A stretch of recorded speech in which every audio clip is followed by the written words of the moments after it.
If you're good, things will work out. That's what we're told.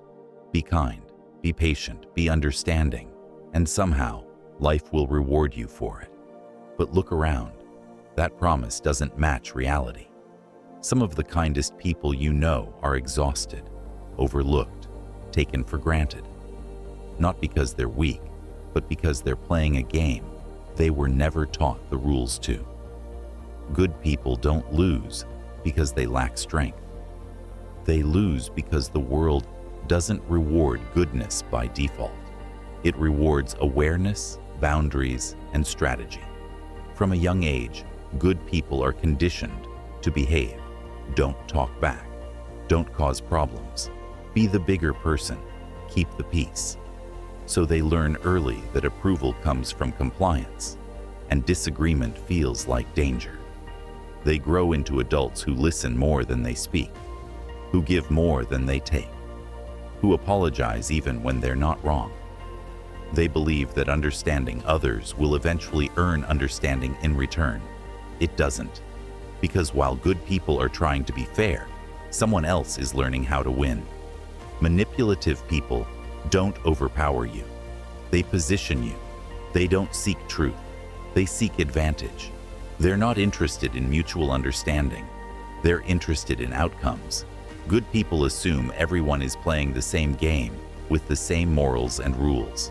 Manipulators know better. They play by a different rulebook entirely. Fairness is optional. Guilt is a tool. Ambiguity is a weapon. One of the biggest mistakes good people make is confusing morality with endurance. They believe being ethical means tolerating discomfort. So they excuse disrespect. They rationalize bad behavior. They stay quiet to avoid conflict. But peace without boundaries isn't peace. It's slow self-betrayal. The first time you accept disrespect, it feels temporary. The second time, it feels uncomfortable. By the third time, it feels normal. And that's how losing begins. Not loudly, not dramatically, but quietly. Manipulators rarely attack directly. They use guilt. You're overreacting. I thought you were different. You're too sensitive. Good people hear this and turn inward. They self-reflect deeply.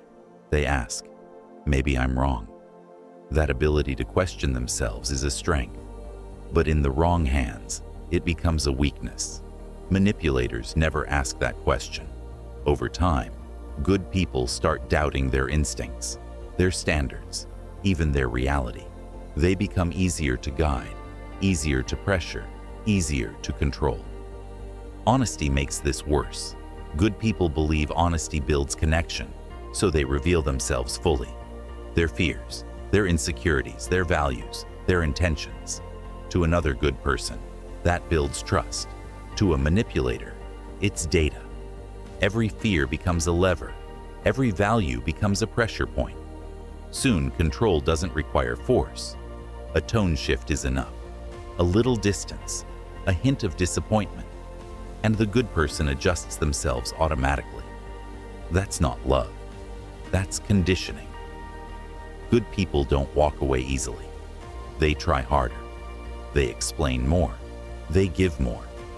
They carry the emotional weight alone because they believe effort will eventually be recognized. Instead, it drains them. They become tired, confused, emotionally exhausted, wondering why doing the right thing hurts so much. Here's the truth most people never hear. The world doesn't punish goodness. It punishes unguarded goodness. Being good without boundaries makes you predictable. Predictability is easy to exploit. People don't treat you based on your intentions. They treat you based on what you tolerate. This doesn't mean you need to become cold, selfish, or manipulative. It means goodness must be paired with strength. Kindness must be protected by discernment. Morality must be supported by boundaries. The most dangerous lie is that good people should always be soft. Real goodness is not passive.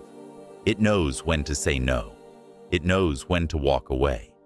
It knows that not everyone deserves access to you. Good people don't need to stop being good. Good people don't need to stop being good. They need to stop being easy. Being good was never the problem.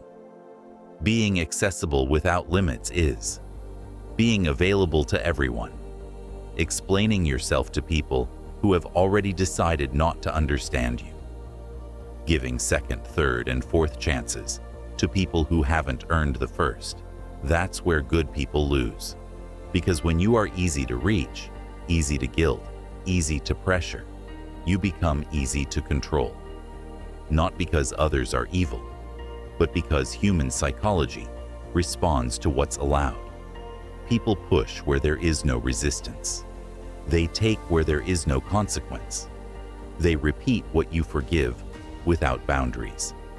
Guarded goodness doesn't mean becoming cold or cruel. It means becoming selective.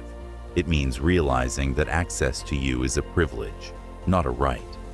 Not everyone who smiles at you deserves your time. Not everyone who asks for your energy deserves your effort. Not everyone who knows your story deserves your vulnerability. When goodness is guarded, something changes in how people respond to you. Your words carry more weight because you don't waste them. Your presence is felt because it's not always available. Your kindness becomes meaningful because it's not automatic. People begin to sense that there is a line they cannot cross, not because you threaten them, but because you respect yourself enough to walk away. And nothing commands respect more than someone who doesn't beg to be valued. Good people often believe that setting boundaries will make them selfish, harsh, or unlovable. But the opposite is true. Boundaries don't push the right people away. They filter out the wrong ones. They reveal who was only there for convenience and who is willing to meet you with the same care you give. Guarded goodness also changes your inner world. You stop over-explaining. You stop rehearsing conversations in your head. You stop carrying guilt for other people's choices. You begin to trust yourself again. Your energy returns. Your clarity sharpens. You realize that you don't need to prove your worth through sacrifice. You don't need to earn respect through suffering. You don't need to be endlessly patient to be good. Strength does not corrupt goodness. It protects it. The strongest good people are not loud. They are calm. They are decisive. They know when to speak and when silence is the answer. They know when to give and when to withhold. They don't announce their boundaries. They enforce them quietly. And when you live this way, something powerful happens. Manipulative people lose interest. Users move on. Those who relied on your lack of boundaries suddenly find you difficult. Not because you changed, but because you stopped making things easy for them. Respect grows in the space where tolerance used to be. Peace replaces anxiety. And for the first time, being good doesn't feel like a burden. It feels like strength. Because guarded goodness doesn't lose. It doesn't beg. It doesn't chase. It stands firm. And that's when the world responds differently. Which line in this video hit you the hardest? Drop it in the comments. I read every single one. And if a line made you uncomfortable, that's usually the one you needed most.